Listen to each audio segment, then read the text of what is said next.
What's up, everybody? Welcome to yet another installment of Dave's Man Cave.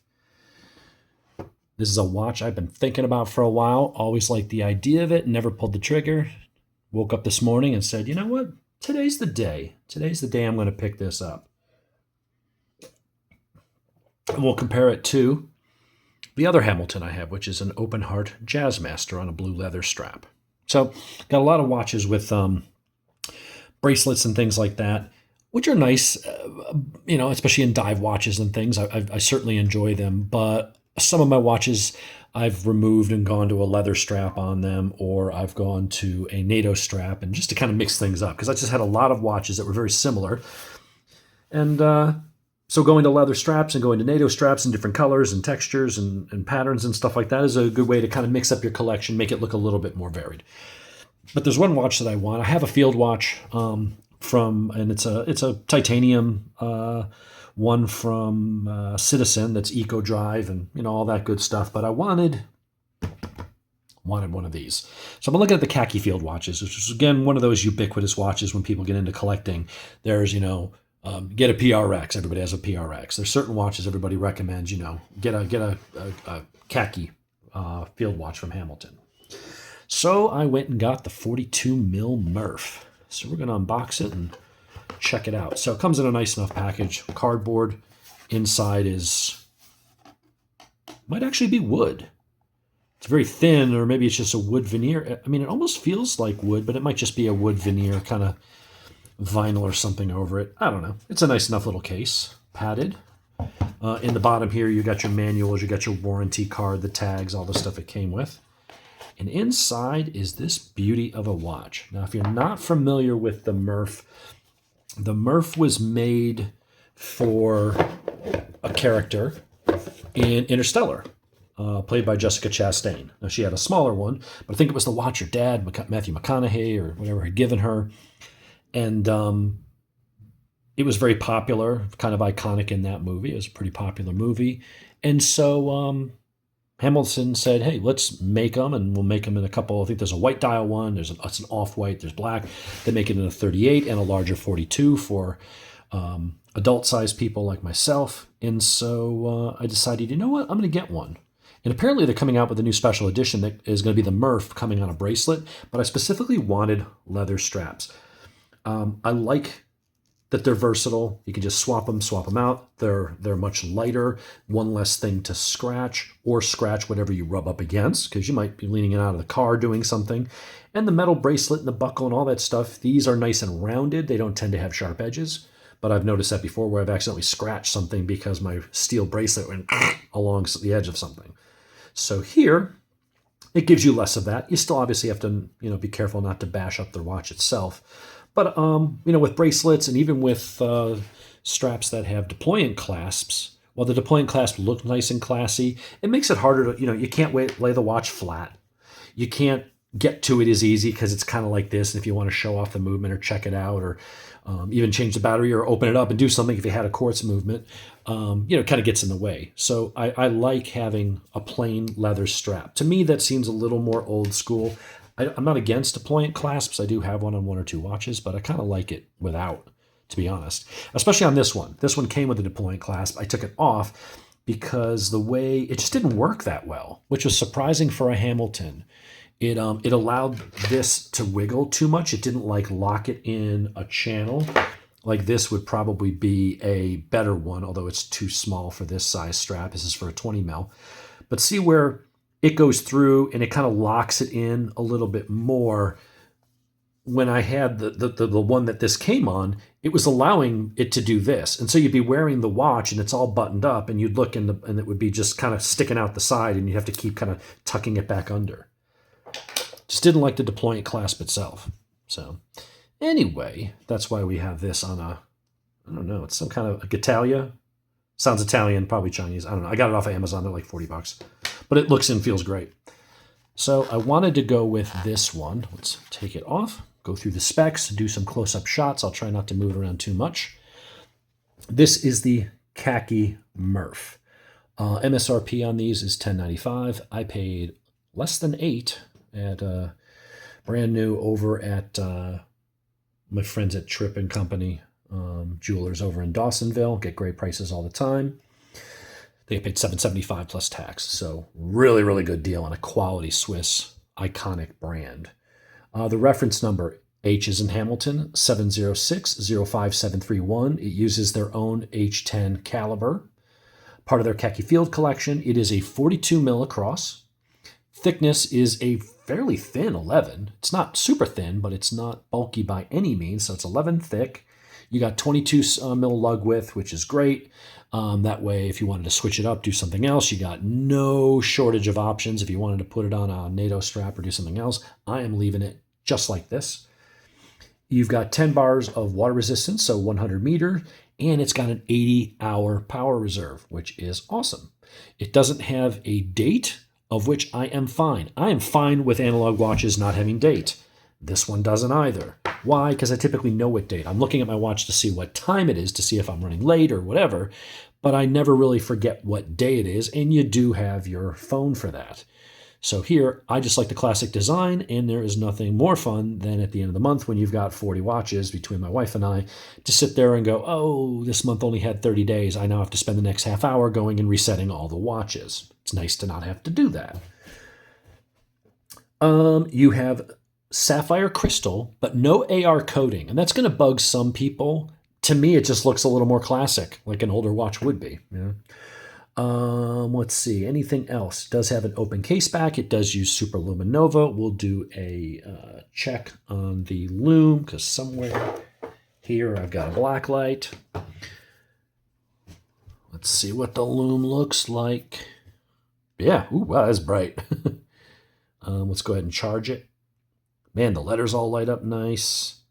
It's on the hour and the second hand. The second hand, you can't see it. I thought, we'll see if I can get it up close. Good lume. I mean, real easy to read numerals. Don't know how long it'll last. The numbers seem to be fading kind of quickly, but the hands look like they're it'll keep it for a while. Some people are really big into lume and all about the lume. I don't care if it has lume or not. It really doesn't matter to me. But for those that do, there it is. You got your lume. I like the font of that too. Just something very clean and classic about that. Now, on the second hand is Morse code for Eureka. I guess a reference to the movie. I don't think I can get in there close enough. I thought it almost looked like it was scratched. See, like right there, you see some lines. Apparently, that is Morse code for Eureka, which is etched into the second hand. So not useful for anything, but hey, kind of a cool, because it is an iconic watch from a movie, and so they threw that in. Let's see, anything else? Now, what is cool about this is that it does have a really nice in-house movement. Automatic, you can wind it as well. And you've got 80-hour power reserve, which is really cool. Most of the watches I have that are automatics, including ones that cost way more than this, are only in that 38 to 43 hour power reserve. So good on them for that. I have these on Watchwinder, so it doesn't matter to me, but it might matter to somebody else. Let's go ahead and wipe the fingerprints off and do a couple kind of close-up macro shots, and then we're going to put it on. Going to talk about the strap, which is phenomenal. So there is the face. Really nice, really clean, really elegant. It's not understated. It's not overstated. You can dress this up. You can dress this down.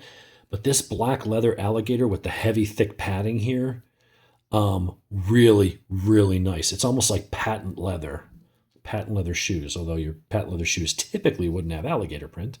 I guess it depends on what part of the country you're in, maybe.